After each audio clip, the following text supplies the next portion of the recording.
Shri R Kumar ഇവിടെ നമ്മുടെ പരിപാടിയെ അഭിവാദ്യം ചെയ്യാൻ എത്തിയിരിക്കുന്ന secretariat association president MS Irshad sir, അതുപോലെ ഇവിടെ എത്തിച്ചേരാമെന്ന് അറിയിച്ചിരിക്കുന്ന SNPSCCKയുടെ പങ്കാളിത്ത പെൻഷനെതിരായി വിട്ടുവീഴ്ചയില്ലാത്ത സമരം നടത്തുന്ന ആ സംഘടനയുടെ ജില്ലാ പ്രസിഡന്റ് മോഹൻ സാർ, നമ്മുടെ JPA എന്ന ഈ സംഘടനയിൽ അഫിലിയേറ്റ് ചെയ്തിരിക്കുന്ന ജീവനക്കാരുടെ സംഘടനയായ കേരള എംപ്ലോയീസ് യൂണിറ്റി ഫോറത്തിന്റെ സംസ്ഥാന സെക്രട്ടറി P മണികണ്ഠൻ, അതുപോലെ നടക്കുകയാണ്. ഈ യോഗത്തിന്റെ അധ്യക്ഷനായിരിക്കുന്ന ശ്രീ വർഗീസ് M ജേക്കബ് നമ്മുടെ JPAയുടെ സംസ്ഥാന പ്രസിഡന്റാണ്. അദ്ദേഹത്തെ ഞാൻ ഹാർദവമായി പ്രോഗ്രാമിലേക്ക് സ്വാഗതം ചെയ്യും.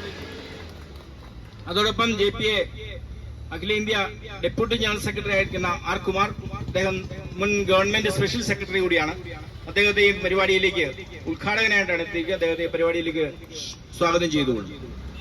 നമ്മുടെ അഭിവാദ്യം ചെയ്യുന്നതിന് ഇവിടെ അറിയാം, ആദ്യം തന്നെ ഈ ജീവാനന്ദം പദ്ധതിക്കെതിരെ സെക്രട്ടേറിയറ്റ് മുമ്പിൽ ഒരു സമരപരിപാടി എടുത്ത സംഘടനയുടെ പ്രസിഡന്റാണ് ശ്രീ MS ഇർഷാദ്. അദ്ദേഹത്തെ സെക്രട്ടേറിയറ്റ് അസോസിയേഷന്റെ പ്രസിഡന്റാണ്. അദ്ദേഹത്തെ ഞാൻ ഹാർദവമായി സ്വാഗതം ചെയ്യും. JPA ഇവിടെ സംഘടിപ്പിക്കുന്നതിനുള്ള കാരണങ്ങൾ അത് വളരെ വിശദമായി ചർച്ച ചെയ്യേണ്ടതുണ്ട്. ഈ ധർണയെ അഭിസംബോധന ചെയ്തുകൊണ്ട് നമ്മളുടെ വിവിധ സംഘടനകളുടെ JPAയോട് അഫിലിയേറ്റ് ചെയ്തിട്ടുള്ള സംഘടനകളും ഈ വിഷയത്തോട് ആഭിമുഖ്യമുള്ള സംഘടനകളുമായ വിവിധ സംഘടനകളുടെ നേതാക്കൾ ഇവിടെ എത്തിയിട്ടുണ്ട്. അവർക്കെല്ലാം സംസാരിക്കാനുള്ള അവസരം ഉണ്ടാവണം. ധർണയുടെ അധ്യക്ഷൻ ശ്രീ വർഗീസ് M ജേക്കബ്, ഈ ധർണയെ അഭിവാദ്യം ചെയ്യാൻ എത്തിയിരിക്കുന്ന എൻ്റെ പ്രിയപ്പെട്ട സുഹൃത്തും കേരള സെക്രട്ടേറിയറ്റ് അസോസിയേഷന്റെ പ്രസിഡന്റുമായ ശ്രീ MS ഇർഷാദ്, NPS ജീവനക്കാരുടെ നേതാവായ ശ്രീ മോഹൻ, എംപ്ലോയീസ് യൂണിറ്റി ഫോറത്തിന്റെ സംസ്ഥാന secretary Shri Manikandan, employees Kerala teachers unity ഫോറത്തിന്റെ secretary Shrimati MA Pushpa, Kerala pensioners unity ഫോറത്തിന്റെ സെക്രട്ടറി ശ്രീ PP ധർണ ഇവിടെ നടത്തുന്നത് സർക്കാരിന്റെ കേവലം ഒരു പദ്ധതി പ്രഖ്യാപനത്തിനെതിരെയല്ല. നിരന്തരമായി, അത് മാത്രമല്ല, നിരന്തരമായി സർക്കാർ ജീവനക്കാർക്കെതിരെ, പ്രത്യേകിച്ചും ഈ സർക്കാർ, പിണറായി വിജയൻ സർക്കാർ അഴിച്ചുവിട്ടുകൊണ്ടിരിക്കുന്ന ആക്രമണങ്ങളുടെ ഒടുവിലത്തെ ഒരു പദ്ധതി മാത്രമാണ് ഈ ജീവാനന്ദം പദ്ധതി എന്ന് നമുക്കറിയാം. ഈ പദ്ധതി പ്രഖ്യാപിച്ച് സാധാരണഗതിയിൽ സംഭവിക്കുന്നത് പോലെ സർക്കാർ ജീവനക്കാരെ രക്ഷിക്കുവാൻ പോകുന്ന ഒരു പദ്ധതിയാണെന്നുള്ള മട്ടിൽ വളരെ ലാഘവത്തോടെ അത് നടപ്പിലാക്കി പോകാമെന്നാണ് ഈ സർക്കാർ കരുതിയത്. പക്ഷേ ഇതുവരെയുള്ള സർക്കാരിന്റെ ഇത്തരത്തിലുള്ള നടപടികളുടെ എല്ലാ ദുഷ്ടഫലങ്ങളും സ്വന്തം അനുഭവങ്ങൾ കൊണ്ട് മനസ്സിലാക്കിയിരിക്കുന്ന സർക്കാർ ജീവനക്കാരും റിട്ടയർ ചെയ്ത ഉദ്യോഗസ്ഥന്മാരും പൊതുജനങ്ങൾ പോലും ഇതിന്റെ പുറകിലുള്ള കള്ളക്കളി എന്താണെന്ന് മനസ്സിലാക്കിക്കൊണ്ട് പൊടുന്നനെ അതിനെതിരെ പ്രതികരിച്ചുകൊണ്ട് രംഗത്തിറങ്ങി. ഇവിടെ സെക്രട്ടേറിയറ്റ് അസോസിയേഷന്റെ നേതാവ് MS ഇർഷാദ് ഇവിടെ ഇരിപ്പുണ്ട്.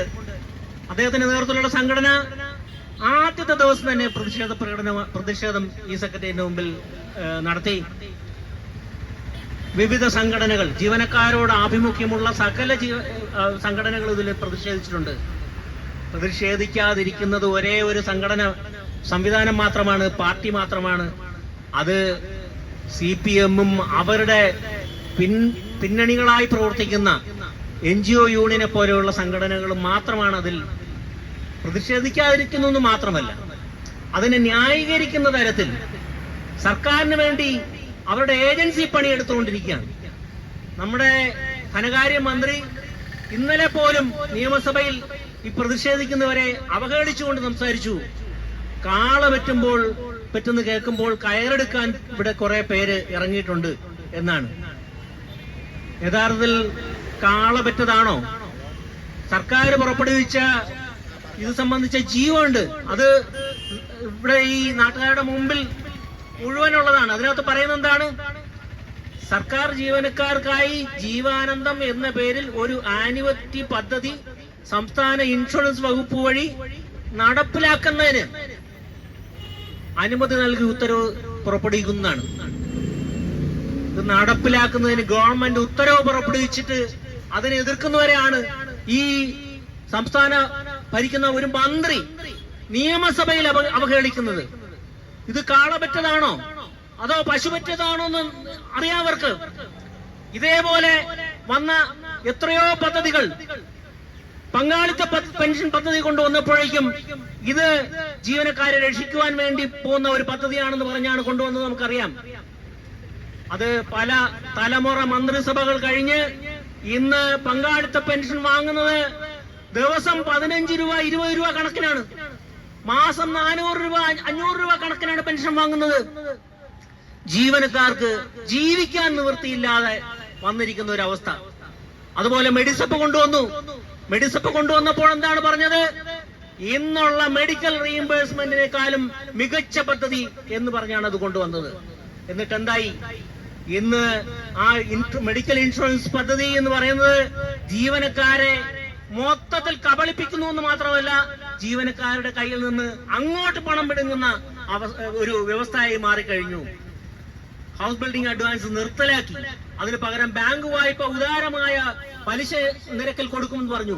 അത് കൊടുത്തില്ല. ഈ സർക്കാർ ജീവനക്കാരെ നിരന്തരമായി കബളിപ്പിച്ചുകൊണ്ടിരിക്കുകയാണ്. ഒരു പ്രധാന വിഷയം നമ്മൾ ശ്രദ്ധിക്കേണ്ടത്, ഈ സർക്കാർ ഇതുവരെ ജീവനക്കാർക്ക് നൽകിക്കൊണ്ടിരുന്ന വിവിധ ആനുകൂല്യങ്ങളെന്ന് നമ്മൾ പറയുന്ന അവകാശങ്ങൾ, അതിനെ കവർന്നെടുക്കുക എന്നുള്ളതായിരുന്നു സർക്കാരിന്റെ ലക്ഷ്യം. DA ഇനത്തിലും കുടിശ്ശിക ഇനങ്ങളിലും ഇന്ന് കണക്കാക്കപ്പെട്ടിരിക്കുന്നത് ഓരോ ജീവനക്കാർക്കും 15 മാസത്തെ ശമ്പളം, ഏതാണ്ട് 50,000 കോടി രൂപ സർക്കാർ ജീവനക്കാരിൽ നിന്ന് കവർന്നെടുത്ത് ഈ സർക്കാർ സൂക്ഷിച്ചിരിക്കുകയാണ്. 50,000 കോടി രൂപ നിസ്സാരമായ ഒരു സംഖ്യയല്ല. സർക്കാർ ജീവനക്കാരെ കാണുന്നത് കറവ പശുവിനെ പോലെയാണ്. സർക്കാരിനൊരു സാമ്പത്തിക ബുദ്ധിമുട്ട് ഉണ്ടായാൽ സർക്കാർ ജീവനക്കാരിൽ നിന്ന് കവരാം എന്നാണ് അവർ വിചാരിച്ചിരിക്കുന്നത്. ഈ 50,000 കോടി രൂപ സർക്കാർ ജീവനക്കാരുടെ കയ്യിലെത്തിയാൽ അവരത് വീട്ടിൽ സേഫിനകത്ത് വെച്ച് പൂട്ടിവെക്കുകയല്ല ചെയ്യുന്നത്. കിട്ടുന്ന അടുത്ത ദിവസം മുതൽ ഒരു മാസം അല്ല 15 ദിവസം കൊണ്ട് ഈ തുക മുഴുവനും രാജ്യത്തെ കമ്പോളത്തിലെത്തുന്നതാണ്. സർക്കാരിന് നികുതി ഇനത്തിൽ തന്നെ വലിയൊരു തുക കിട്ടുമായിരുന്നു. ഇതെല്ലാം മാറ്റിവെച്ച് സർക്കാർ ഈ വലിയ തുക കവർന്നെടുക്കുന്നത് എന്തിനു വേണ്ടിയാണ്? ഈ നാട്ടിലെ സാധാരണക്കാരന് വേണ്ടിയാണോ? സർക്കാർ ജീവനക്കാരെ ഒരുപാട് സർക്കാരിന്റെ ധനം മുഴുവനും സർക്കാർ ജീവനക്കാർക്ക് കൊടുത്ത് സർക്കാരിനെ മുടിപ്പിക്കുന്ന ഇവിടെ സർക്കാർ ജീവനക്കാരാണ് എന്ന് പറഞ്ഞുകൊണ്ട് സാധാരണ ജനങ്ങളെ സർക്കാർ ജീവനക്കാർക്കെതിരെ തിരിക്കാൻ ഈ സർക്കാരുകളെല്ലാം വെമ്പൽ കൊള്ളുമ്പോഴേക്കും നമ്മൾ മനസ്സിലാക്കേണ്ടത്, സർക്കാർ ജീവനക്കാർക്ക് അവർ നൽകുന്ന സേവനത്തിന് കൊടുക്കുന്ന പണം അത് സമ്പദ് വ്യവസ്ഥയെ ഉത്തേജിപ്പിക്കുവാൻ വേണ്ടിയുള്ള ഒരു പണമായി സമ്പദ്ക്രമത്തിലേക്ക് തിരിച്ചു വരുന്ന പണമാണ്. അതാണ് സർക്കാർ പിടിച്ചുവെച്ചത്. ഇന്നിപ്പോൾ ഈ തരത്തിൽ വിവിധങ്ങളായ മാർഗങ്ങളിലൂടെ സർക്കാർ ജീവനക്കാർക്ക് നൽകേണ്ടുന്ന ആ പണം കവർന്നെടുത്തുകൊണ്ടിരുന്ന സർക്കാർ പുതിയ തന്ത്രങ്ങളുമായി രംഗത്തിറങ്ങിയിരിക്കുന്നു. എന്താണ്? കൊടുക്കാനുള്ളത് കൊടുക്കാതിരിക്കുക എന്നുള്ളതിനപ്പുറം അവർക്ക് ഇതിനോടകം കിട്ടിക്കൊണ്ടിരിക്കുന്ന വളരെ തുച്ഛമായ വേതനത്തിൽ നിന്ന് പലതരത്തിൽ അവരിൽ നിന്ന് തിരിച്ചു പിടിക്കുക എന്നുള്ള പുതിയ തന്ത്രം